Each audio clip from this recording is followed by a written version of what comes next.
You're listening to 2024 in Review, a look back at some of the most compelling conversations and stories of the year, from True Crime Today and the Hidden Killers podcast. This is Hidden Killers Week in Review, a look back at the most prolific stories of the week. This is the Hidden Killers podcast with Tony Brueski, featuring author, psychologist, and daily contributor Siobhan Scott. Well, we don't even officially have a trial date yet, but already questionnaires going out to potential jurors in Moscow, Idaho. Not from the prosecution, not from the city or the state, but from Ann Taylor. Ann Taylor, the defense attorney for Brian Kohberger, sending out some mass mailers already. Joining me to discuss, Siobhan Scott, psychotherapist and author. The judge saying, yeah, you kind of got to stop doing that.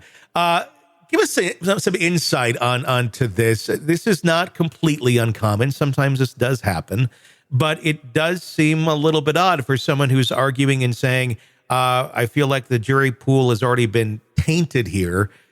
I know she's trying to prove that by sending these mailers out and then show the judge, but aren't you kind of staining the waters at the same time by sending these things out? What's the thought process here?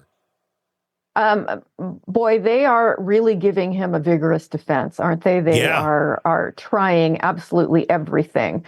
I read that she was saying they plan to have 400 witnesses at the trial. I'm like, who are you going to get? You know, people that say they saw him driving around in the white Elantra that night. I mean, how do you get 400? So it's a vigorous defense. The mailers are interesting. We don't know what questions they were asking. I also read that there was a phone call canvassing being done. You can definitely, by the way you frame questions, get the answers that you want. Mm-hmm. And so I would agree with the judge, don't do this. Don't do this if we're already concerned about how there may be bias going on out in the community for good reason. That's a real concern. This is just another way of trying to manage people and manage, perceptions. And, it's, I guess, to be anticipated in this case, but I think the judge did the right thing. I agree. It almost just seems like the judge already saying we're not moving it. That could easily change at some point, but it's not been decided by any means as of yet. It just feels like it's kind of trying to tip the scales here a little bit. I mean, before this even gets underway. I mean, granted, you want to tip the scales in your favor. Yeah. But at what point is it just kind of get a little unethical or bizarre to be doing this? Mm-hmm. Mm-hmm. Yeah, I do think the ethics issue is real here. And, but there are many situations where attorneys play loose with ethics, and it's all about winning the case. And as I say, they're being very, very aggressive and vigorous with this one. Is this about winning the case, or is this about creating some sort of a doubt? Is that like the only thing we're going on at this point? Realizing maybe we're not going to win this, but if we can create doubt, maybe we can save the life of Kohberger, and that would be a win for her, certainly. Because, it's just, Moscow's not big. It really wouldn't be hard if you really wanted to send a mailer out to every single person that lives there.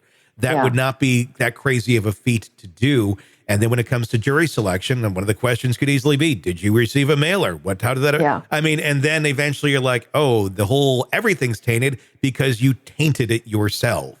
Yes. Very, very true. Very true. Have you ever seen a case where it appears that the defense is trying to taint the jury pool on purpose in an area to simply have the case moved? I have to say I have not. That did surprise me. And at the end of the day, we've talked about this before. Does it matter? Does it matter in this community if they get a mailer or not? Does it matter if this thing moves to another city or not, or anywhere in Idaho for that matter, with the way that this thing has been covered and the awareness of it? Yeah. It's common to have venues changed. Seen that happen, certainly. But in this case, this incredibly notorious, horrendous situation with so much coverage, so many details, so many documentaries, I don't see personally how it's going to make any difference. Yeah. Well, it's always interesting to see what they're going to attempt to do. And Ann Taylor is someone who I think you'd want defending you if you were accused of something. I guess. If I'm going to commit a murder, I better go to Idaho so I can hook up with her. That'd be a good billboard. If you ever commit a murder or thinking about committing a murder, call me first. Ann Taylor. Right. Right. Sick of the ads? We are too. Start listening with no commercials now and get access to all of our episodes in advance of everyone else. Become a True Crime Today Premium Plus subscriber on Apple Podcasts. Search True Crime Today Premium Plus on Apple Podcasts or go to our podcast page and sign up now. True Crime Today Premium Plus. Sign up now.